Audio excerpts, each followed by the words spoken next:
अब मुझे एक बात बताइए, 17-18 का इस पीरियड का टैक्स आप 24-25 में दे रहे हैं, तो क्या इसका क्रेडिट आपको मिलेगा या नहीं मिलेगा, हाँ या ना? मिलेगा सर। नमस्ते टू ऑल ऑफ यू। आज के सेशन में स्वागत है। और हम लोग सर्कुलर डिस्कस करेंगे जो 23 जून 2024 को आया। और ये सारा वीडियो जो भी रिकॉर्डिंग कर रहे हैं, लाइव रिकॉर्डिंग कर रहे हैं, ये यूट्यूब में भी जाएगा।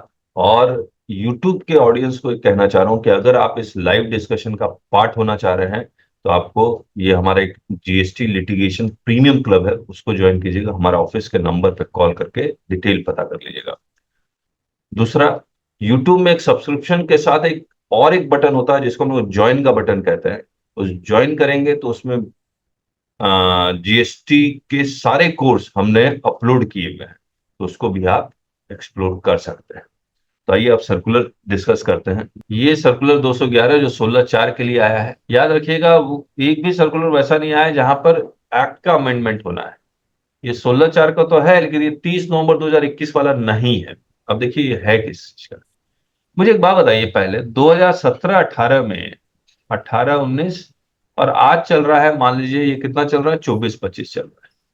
यहां पर आपको नोटिस आ गया 17-18 का, और कहा कि 1 जुलाई 2017 से लेकर 12 अक्टूबर 2017 के बीच में आपने कुछ खर्चे किए हुए हैं, तो इस पर 9 सबसेक्शन 4 लगेगा। आपको आरसीएम में टैक्स देना है, मान लीजिए 1 करोड़। 24-25 में आपको DRC 01 आया है और कह रहा है कि ये वाला टैक्स आपको देना है, अनरजिस्टर्ड टू रजिस्टर्ड। सर, ये खाली आरसीएम के लिए ही है।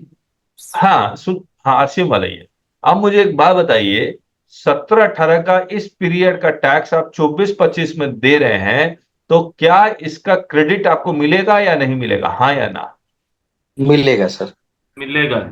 इसका क्या इनवॉइस आपने इशू किया था? पेमेंट तो कर दिया था आपने, 100 पेमेंट कर दिया था, लेकिन इनवॉइस इशू नहीं किया था आपने। अगर सर इनवॉइस इशू कर दिया होता तो फिर उस केस में नहीं मिलेगा आज की डेट में। करेक्ट। तो अगर मैं इस डेट में इनवॉइस इशू कर देता हूं, तो जिस डेट को मैं इनवॉइस इशू कर रहा हूं वो फाइनेंशियल ईयर से 16/4 एप्लीकेबल होगा, यस और नो? हाँ सर। होगा। अब मुझे एक हाँ बात सर। बताइए। सर, एक जो पकड़ रहे हैं लोग, तो पीएल अकाउंट में हमने खर्चे दिखाया है, तो क्या डायरेक्ट पेमेंट ही हम लोग दिखा दें कि इनवाइस नहीं बुक हुआ, जारी हुआ होगा? सिंपल डॉक्यूमेंट के बेसिस पे पेमेंट कर दिया। जीएसटी इनवॉइस इशू नहीं हुआ होगा, डॉक्यूमेंट इशू जरूर हुआ होगा। मान लीजिए अनरजिस्टर्ड टू रजिस्टर्ड है, ये इसने कोई एक बिल दिया, इस बिल के बेसिस पे आपने पेमेंट कर दिया, यस और नो? जी सर। लेकिन यस सर। इसने जीएसटी इनवॉइस 31(3)(f) का इशू नहीं किया, वो यहां इशू कर रहा है। तो क्रेडिट आपको 24-25 में मिल जाएगा। लेकिन मुझे एक बात बताइए, इंटरेस्ट की लायबिलिटी बनेगी? यस सर, इंटरेस्ट की लायबिलिटी बनेगी विद इंटरेस्ट। कहां से ड्यू डेट शुरू होगा? ड्यू डेट तो सर जो सर सप्लाई लेट। या 60 दिन का पीरियड, 60 दिन छोड़ के वहां 60 से दिन कहां से? जब हमने पेमेंट किया हो या बुक्स में ये रिकॉर्ड किया है। बिल के डेट से 60 दिन के अंदर आपको इनवॉइस इशू करना था। यस। बिल के डेट से 60 दिन के अंदर इनवॉइस इशू करना था। और वहां वो after the expiry of 60 days से लेकर इस पीरियड का आपको इंटरेस्ट देना है, करेक्ट है? हेलो। Yes sir. तो ये इंटरेस्ट की लायबिलिटी बनेगी, लेकिन क्रेडिट आप ले सकते हैं। इसके बाद तो ये सर, कहिए कहिए। कह रहे सर, जैसे आज इनवाइस इशू करेंगे, डेट उस पर अगर इस टाइम का डालेंगे, डेट आज का डालेंगे। तो सर इस वाले फाइनेंशियल ईयर में उसका क्या प्रभाव पड़ेगा, उस इनवाइस का जो करंट चल रहा है? क्योंकि आप पेमेंट पहले कर चुके हैं। तो उसका इम्पैक्ट कुछ नहीं पड़ेगा सर करंट फाइनेंशियल ईयर में, कि नहीं, इनवाइस जो जारी कर? अकाउंटिंग में क्या इम्पैक्ट, कहां पर पूछ रहे हैं? अकाउंटिंग में पूछ रहे हैं, कहां पूछ रहे हैं? हाँ सर, अकाउंटिंग में बुक्स में कहीं कुछ उसका। अकाउंटिंग में देखिए, आप सिंपल क्या कर रहे हैं, इनवॉइस रेज करके आप क्रेडिट तो क्लेम कर रहे हैं, पेमेंट तो नहीं कर रहे हैं ना, पार्टी को पेमेंट नहीं कर रहे हैं आप। इनवॉइस रेज करके, अब मान लीजिए 100 रुपए का इनवॉइस आज रेज किया, 18 रुपया, 118 रुपया हुआ। 100 रुपए का पेमेंट आप ऑलरेडी कर चुके हैं, 18 रुपये का आप पेमेंट कर रहे हैं और क्रेडिट क्लेम कर रहे हैं, यही तो कर रहे हैं आप। तो आप ही लोग बताएंगे कौन सा लेजर अकाउंट नया खुलेगा और कैसे एडजस्टमेंट होगा। अकाउंटिंग तो मुझे आता नहीं है। खाली जीएसटी का इफेक्ट आएगा सर इधर। चलिए अकाउंटिंग को एक बार किनारे करते हैं, मैं जो जीएसटी समझते हैं। इंटरेस्ट लग गया, ये कह रहा है कि आपको 122 की पेनल्टी भी लग सकती है में। 122 की पेनल्टी क्यों कह रहा है? इनवॉइस इश्यू नहीं किया टाइमली इनवॉइस इशू नहीं किया है ना सर। कौन सा क्लॉज लगेगा 122 का? किसी के बैकग्राउंड में अगर आवाज आ रही है तो प्लीज म्यूट कर ले। कौन सा क्लॉज लगेगा 122 का? 122(1) दो non maintenance of documents and accounts. बताइए कौन सा लगेगा?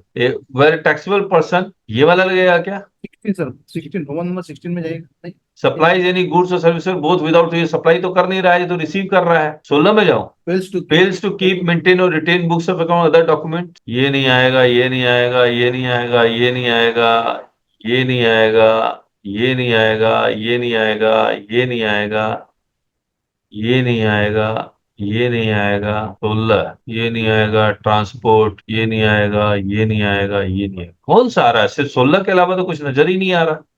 सही आता है सर, 16 बहुत वाइड है। fails to keep, maintain or retain books of accounts and other documents in accordance with the provisions of सबसे मजेदार बात ये है कि जो जितना टैक्स बनता है उतना पेनल्टी। 10,000 हाँ। तो मिनिमम, 10,000 तो मिनिमम।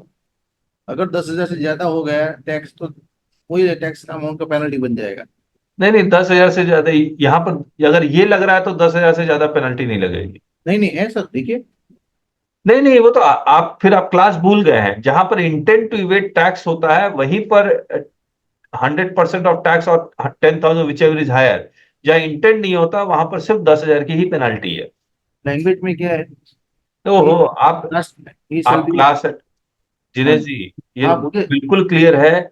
जहां इंटेंट होगा वहां हायर लगेगा, जहां इंटेंट नहीं है वहां मैक्सिमम पेनल्टी 10,000 लगेगी। और यहाँ पर इंटेंट नहीं लिखा हुआ है। लेकिन अब ये डॉक्यूमेंट का मतलब इनवॉइस होता है या नहीं होता वो देखना होगा। तो फिलहाल प्रीमा फेसी पता नहीं कैसे लिख रहे हैं, 122 की वो पेनल्टी लगा रहे हैं, कह रहे हैं। एक इंपॉर्टेंट चीज मैं पूछना चाहता हूँ इसी में। हाँ। डॉक्यूमेंट का मतलब फॉर्म 3CD होता है। जीएसटी में कैसे हो जाएगा? 3CD तो इनकम टैक्स का फॉर्म है। बस चलिए, तो ये की clarifications, RCM supplies from unregistered suppliers, the recipient must issue an invoice of this, the relevant financial year will be year in which invoice is issued, और 30 नवंबर तक आप ले सकते हैं। और this is subject to the payment of tax and fulfilment of other condition under section 69, 17। Additional point, if the recipient issues the invoice after the time of supply, interest must be paid on delayed tax payment. Delayed issuance of invoice may lead to penal action under section 122. 122 का इन्होंने clause ही नहीं डाला, तो कैसे समझे आप? Clause ही नहीं डाला है। वो तो वो केस में आएगा ना जब ऑफिसर पॉइंट आउट करे। उससे पहले अगर हमने बना लिया तो 122 आएगा ही नहीं। हाँ, फिर कहां से आएगा? ठीक बात।